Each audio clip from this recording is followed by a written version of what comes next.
Hello sir, வணக்கம். Welcome back to magic 20 Tamil வழங்கும் the final trade. வணக்கம் விஜய் சார், இன்னைக்கு மார்க்கெட் ஸ்டார்டிங்ல நிப்டி வந்து 172 பாயிண்ட் மைனஸ்ல ஸ்டார்ட் ஆச்சு. நானே பார்த்தேன். ஆனா முடியும் போது நல்ல காலமா 95 பாயிண்ட் மைனஸ்ல முடிஞ்சு இப்ப 24,298 நிப்டி 50யும் சென்செக்ஸ் 77,708 முடிஞ்சிருக்கு. ஸோ இன்னைக்கு மார்க்கெட்டை நீங்க எப்படி சார் பாக்குறீங்க? இல்ல, மார்க்கெட் வந்து ஒரு வீழ்ச்சி இருக்கக்கூடும்ன்றது நமக்கு காலையிலேயே தெரியும். ஏன்னா first of all international markets எல்லாமே ஒரு வீழ்ச்சியாக தான் இருந்தது. தொடர்ந்து 9வது நாளாக போர், ஈரான் யூஎஸ் போர் வந்து தொடர்ச்சியாக 9 days, இன்னைக்கு வந்து 10வது நாள். ஸோ அது வந்து ஒரு புறம் இன்னும் அக்ரெசிவா நடந்து வருகிறதையும் பார்க்குறோம். ஸோ அப்படி இருக்கும்பொழுது தட் இஸ் வெரி, அது ஒரு மார்க்கெட் நெகட்டிவான செய்தி. கச்சா எண்ணெயோடைய விலை ஏற்றம் நம்ம அதையும் காலையிலேயே பார்த்துட்டோம். ஏன்னா ஆல்மோஸ்ட் $90 பிரெண்ட்டுக்கு ஒரு பீப்பா பிரெண்ட் க்ரூட் ஆயில். அதே போல WTI க்ரூட் வந்து ஒரு $85. ஸோ இது எல்லாமே நெகட்டிவ். அண்ட்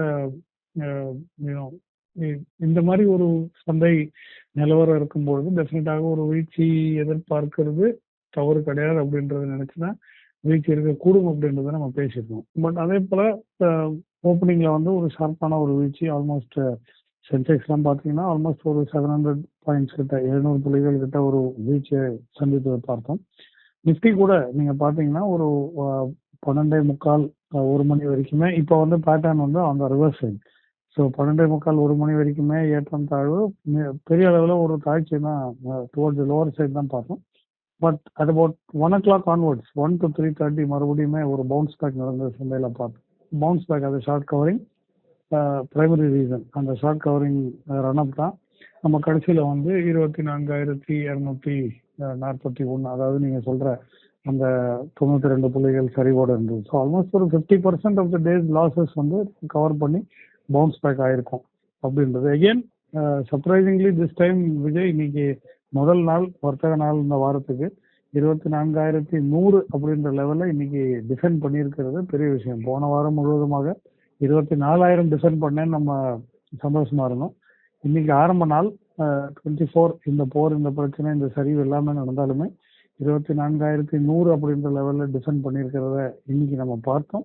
ஹோப்ஃபுல்லி அது வந்து இந்த வாரம் முழுவதும் தொடர்ச்சியாக சஸ்டெயின் ஆகும்ன்றது நம்ம எதிர்பார்க்கிறோம்.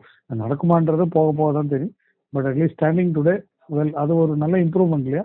24,000 போன வாரம் டிஃபெண்ட் பண்ணிடுச்சு. இந்த வாரம் 24,100 அப்படின்ற லெவல் டிஃபெண்ட் பண்றது இட்ஸ் குட். ஸோ அந்த லோஸ் ஆர் கெட்டிங் ஹையர் அப்படின்றது it's a very good sign.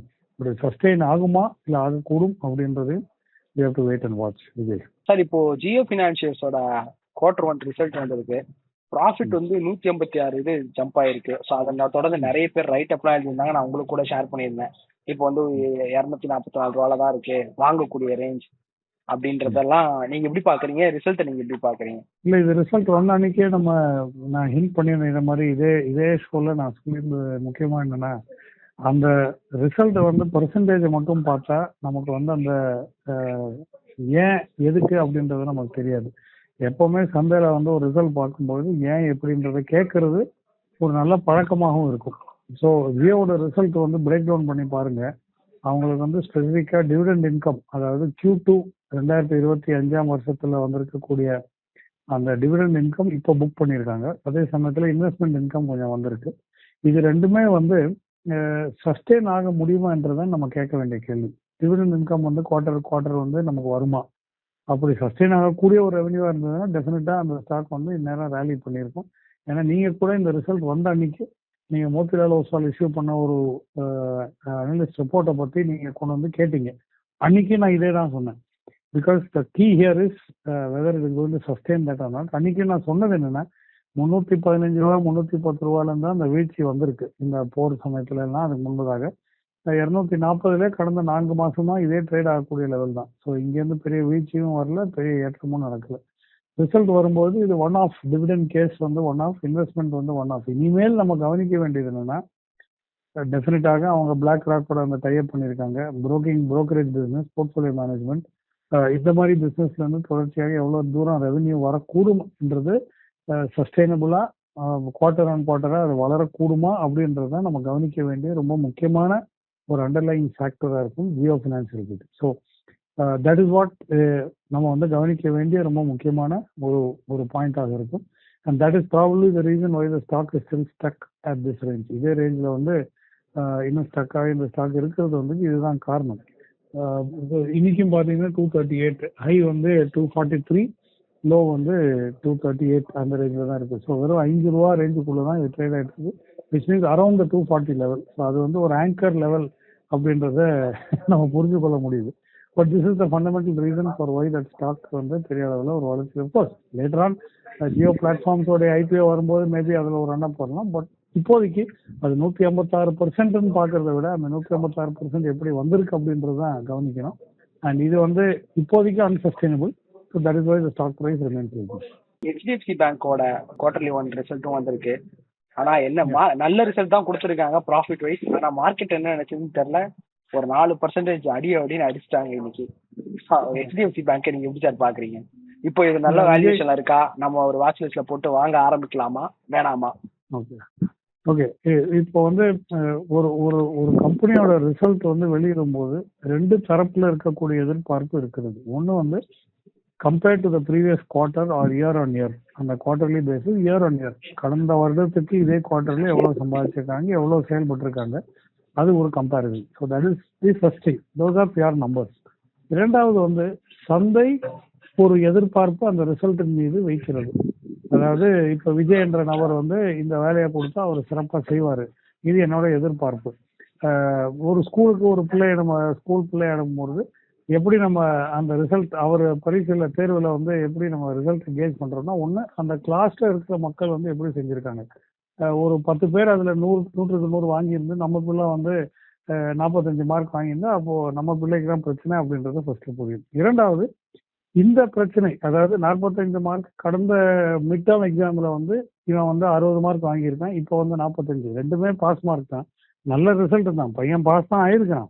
But கடந்த குவார்டரை விட குறைவா இருக்கிறது இன்னொரு வியூ பாயிண்ட். மூன்றாவது ஒரு வியூ பாயிண்ட் இருக்கு, எதிர்பார்ப்பு. ஒரு பேரண்டா இருக்கிறது இன்னைக்கு வந்து எனக்கு வந்து என் பிள்ளை வந்து சரி அட்லீஸ்ட் ஒரு 80 மார்க்ஸ் அது வாங்கணும், ஏன்னா 10 பேர் 100 வாங்கியிருக்காங்களே, அட்லீஸ்ட் உனக்கு ஒரு 80, சரி நீ 100க்கு 100 வாங்க இல்லைன்னு பரவாயில்ல, பட் என்னோட எதிர்பார்ப்பு ஒரு 80 மார்க்ஸ் வாங்கியிருப்ப அப்படின்னு நான் நினைக்கிறேன். பட் நம்ம வந்து 45 தான் வாங்கும்போது அந்த ஹோப் ஷேட்டர் ஆகுது. ஸோ இந்த ஒரு எதிர்பார்ப்பு இப்போ ரிசல்ட்டுக்குள்ள கொண்டு வாங்க. எஸ்டிஎஃப்சியோட ரிசல்ட் வந்து போன குவார்டரை விட ஸ்டாண்டலோன் ப்ராஃபிட் நீங்க பாத்தீங்கன்னா 4.98% அவ்வளவுதான் வளர்ச்சி இருந்திருக்கு. 4.98% தான் வளர்ச்சி. பட் இதுல வந்து எக்ஸ்பெக்டேஷன் எப்படி இருந்தது, 80 மார்க் வரும் நான் எக்ஸ்பெக்ட் பண்ணல, அந்த எக்ஸ்பெக்டேஷன் வந்து இதை விட மிகவும் அதிகமாக இருந்தது. ரைட், இது ஒண்ணு. அதே போல நெட் இன்ட்ரெஸ்ட் இன்கம் என்ஐஐன்னு சொல்றோமே, அது how much it earns as interest, which is the difference between lending and borrowing rates. So அது வந்து 6.7% வளர்ந்துருக்கு. கரெக்ட், 6.7% வளர்ந்தது நல்லதானே. போன குவார்டரை விட 6.7% growth இருக்கு. பட் எக்ஸ்பெக்டேஷனை விட குறைவா இருக்கு. So this is the whole problem. இது என்ஐஎம்மும் குறைவா இருக்கு, ஸ்டாண்டர்ட் ப்ராஃபிட்டும் சந்தை எதிர்பார்த்ததை விட குறைவா இருக்கும் பட்சத்துல அந்த விலை வந்து பெரிய அளவில் உடனடியாக ஒரு ஏற்றம் அப்படின்றது நடக்காமல் அது ரிசல்ட் டைஜஸ்ட் ஆகக்கூடிய அந்த ஒரு சூழல் தான் இப்போ ஹெச்டிஎஃப்சியில் மாட்டியிருக்கு. அண்ட் ஹெச்டிஎஃப்சியோட விலை அந்த ஒரு வீழ்ச்சிக்கான காரணமும் அதுதான். இதுல இருந்து மொத்தமா சம்மரைஸ் பண்றது என்னன்னா, இவங்க லாபம் சம்பாதிக்கல, இவங்களுக்கு பிரச்சனை இருக்கு, நஷ்டம் சம்பாதிக்கல அப்படின்ட்டு நான் சொல்ல வரல. எதிர்பார்ப்பை விட குறைந்த லெவலுக்கு இருக்கும்பொழுது டெஃபினட்டாக ஒரு இறக்கம் அந்த பிரைஸுக்கு நடக்கும். எப்படி நம்ம தேர்வுல வந்து அந்த எக்ஸ்பெக்டேஷன் உதாரணம் எப்படி இருந்தோ அதே போலதான் இங்க இருக்கு. So that is a mild decline தான். But performance wise still strong அப்படின்றத நான் நினைப்பேன். எக்ஸ்பெக்டேஷனை விட கொஞ்சம் குறைவா இருக்கு, பட் அதை மேக்கப் பண்ணக்கூடியது ஒண்ணு. முக்கியமா நான் மறுபடியும் சொல்றது என்னன்னா, டெபாசிட் ரேட்ஸ், அதாவது டெபாசிட் குவாண்டம், பேங்க் டெபாசிட்ஸ் வந்து பெரிய அளவில் வளர செய்ய வேண்டும். அது வளர்ந்தால்தான் இந்த இந்த டிஃபரன்ஷியல், இந்த எக்ஸ்பெக்டேஷன் எல்லாம் மீட் பண்ண முடியும். கொஞ்ச நாளாகவே நம்ம வங்கிகளுக்கு வந்து அந்த டெபாசிட்ஸ் வந்து குறைவா இருக்கிறது அப்படின்றது நான் அடிக்கடி பேசிட்டே இருக்கிறேன். That is also very important thing. இன்னைக்கும் நீங்க கேட்ட கேள்விக்கு இன்னும் ஒரு குயிக் ஆன்சர் என்னன்னா, இந்த பேங்கிங் செக்டர் இருக்கு, நீங்க பொதுவாக நிஃப்டி பேங்க் நிஃப்டி இதெல்லாம் பேசுறீங்க, அதுல பிரிச்சு பாருங்க. அதுல வந்து ரெண்டா பிரிஞ்சிருக்கும். நீங்க வந்து பிஎஸ்யூ பேங்க்ஸ் தனியா இருக்கும், பிரைவேட் பேங்க்ஸ்ன்றது தனி இண்டெக்ஸ் மாதிரி பிரித்து பார்க்கலாம். அதுல இன்னைக்கு பிரைவேட் பேங்க்ஸ் வந்து 2.78% ஏற்றம் PSU banks. But private banks வந்து 2.27% இறக்கத்துல இருக்கக்கூடிய ஒரு இண்டெக்ஸாக இருக்கிறது. So I hope you understand the difference. PSU பேங்க்ஸ்ல டெபாசிட் கார்னர் பண்ணக்கூடிய கேப்பபிலிட்டி கொஞ்சம் பெட்டரா பிரைவேட் செக்டர் பேங்க்ஸை விட பெட்டரா பண்ணியிருக்காங்க. அவங்க ரிசல்ட்ஸையும் அதை காட்ட முடிஞ்சிருக்கு அப்படின்றத நீங்க தெரிந்து கொள்ள வேண்டும். இன்னையோட சந்தை வீழ்ச்சியிலுமே private banks I mean PSU banks வந்து are holding up, while private banks except for ICICI மார்ஜினலாக ஹோல்ட் அப் ஆகுது. பிரைவேட் பேங்க்ஸ் எல்லாருமே HDFC போன்ற பிரைவேட் பேங்க்ஸ் எல்லாருமே ஒரு 2% வீழ்ச்சி ஓவராலா அந்த இண்டெக்ஸே வீழ்ச்சிக்கான ஒரு காரணியா இருந்திருக்குன்றதையும் புரியும். So there is a stark difference between the operational thing. நீங்க கடைசியா கேட்ட கேள்வி HDFC நம்ம வாட்ச் லிஸ்ட்ல போடலாமா? டெஃபினட்டா HDFC வாட்ச் லிஸ்ட்ல போடலாம். பை லோ, அது வந்து ஸ்டேபிளா இருக்கக்கூடிய ஒரு வங்கி தான். ஸோ குறைந்த விலை கிடைத்தால் நல்ல வேல்யூவேஷன்ல இருக்கு. டெஃபினட்டாக சிறிய லாட் பாசிபிலிட்டி வந்து கன்சிடர் பண்ணக்கூடும் அப்படின்றத நான் சொல்ல விருப்பப்படுறேன். சார் அப்போ ஒண்ணா வாங்கிக்கோ அப்படின்றீங்க கிடைச்சா? ஆமா, ஸ்மாலா வாங்கிக்கோங்க. ஓகே ஓகே சார், நன்றி சார்.